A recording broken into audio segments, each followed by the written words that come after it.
Hey there, Peter Gaiman here, trying to make your life a little easier in academic writing, and I just want to introduce you to Zotero and how easy it is to use. So to get started, you want to head to Zotero.com and you can install it here. You can install it for Windows, which is what I have. You can install it for Mac, Linux, any of those things. I have the Chrome extension installed as well as the standalone database. You want the standalone database for sure. The extension for the browser you use is a bonus because you can just clip a website and it'll automatically add it to your database or anything like that. So you download, I've already done that, and install it. And I'm just going to bring up the program now. Oh, before I do that though, one thing you want to be aware of too is that you can also look up different styles, they're called, because Zotero comes with certain styles, but depending on your different kind of research and writing, you can install custom styles or anything like that, and they use different MLA, Turabian, Chicago, all those different things. Now, if you're in a class with me, I've already given you a file to use, so don't worry about this. But if you're interested in downloading different kinds of citation styles, they're found here, SPL, all that stuff. Back to the main program here, the way you add a style is you go to Preferences, and you go to the Cite. You have all these different options. You go to the Cite tab, you go to Styles. Notice here's all the ones that I already have installed. And then you go to the Add button, and this is my Downloads folder, and I've already installed Turabian 8, but this is what I have. This is what you're given if you're taking a class from me. You install that, open it up. I already have it installed. You'll notice right here with journal abbreviations, that's the one that I've given to you, and you can use that one. Okay, so just a little introduction to the program itself. Basically, it's a database of books that you can keep in here. When you have an option to add books section, which would be a chapter of a book or something like that, and a journal article. You have a lot more options here, more than you could ever want, but this is the main options that it gives you right here. So I've already added a bunch. Here's an example of just how you would add a title, a commentary on 1 Corinthians, for example. I would add the title, 1 Corinthians, the author. I just put my own name here for whatever reason. And you can also add an editor if you need to. So let's say I'm going to add an editor. Let's say I'm going to add D.A. Carson. Whoops. So he's the editor. The series is in the New American Commentary series. It's volume number 25. Notice it's not under volume because that's a little different for commentaries. It's under series because it's the New American Commentary series. So it's number 25. The place of publication, Grand Rapids, Michigan. Publisher, Broadman and Holman. You can add those, and then the date, 2017. You can also tag if you want, like say, okay, this is 1 Corinthians. It's a commentary, New Testament. I'll just do like New Testament. So you can organize your stuff that way.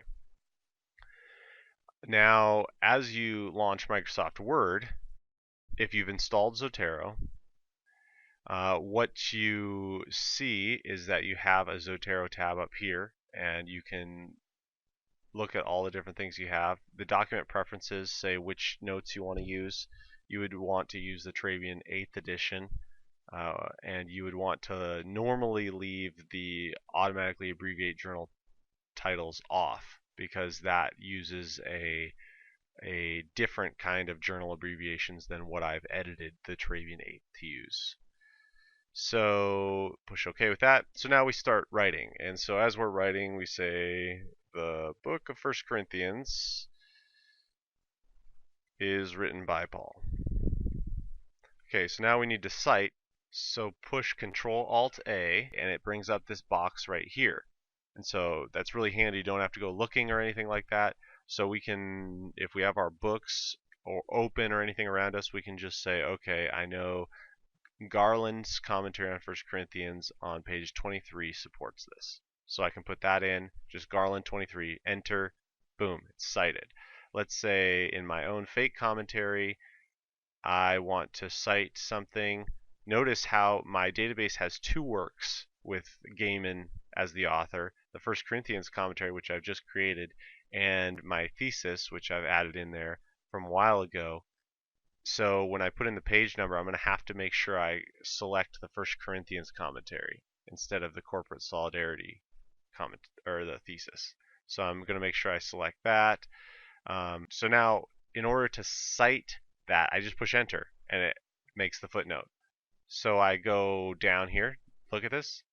Notice that it just cites it perfectly. You have Garland in the Baker commentary series. I have it set to give the series abbreviation.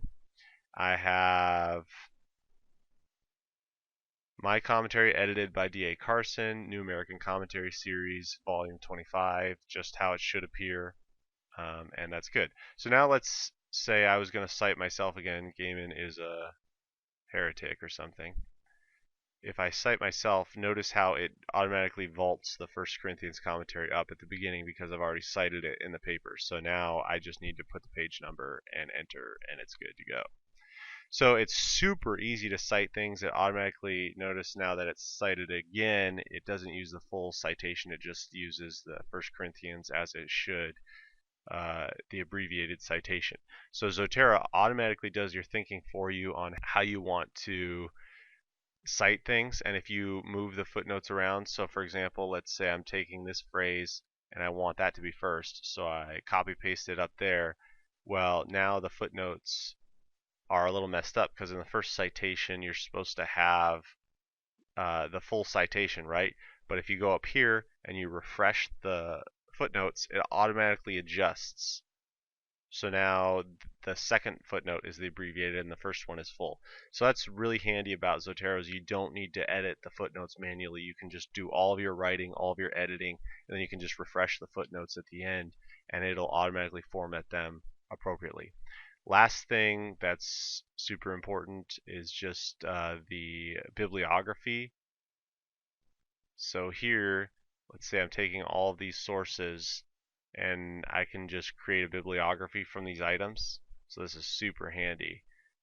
And I'm going to use Turabian, copy it to clipboard, and then I'm going here. All I got to do is just paste, and boom, you have a nice little bibliography formatted to Turabian 8. Super handy, don't have to go through all the difficulties. Now, of course, that means you have to put it into your database correctly.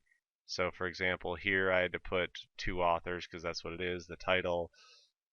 You know, it's not rocket science, but it does take a little bit of getting used to just being able to put in your putting in your sources correctly, but after you put them in once correctly, it makes life so much easier and you can focus a lot more on writing instead of having to format your footnotes.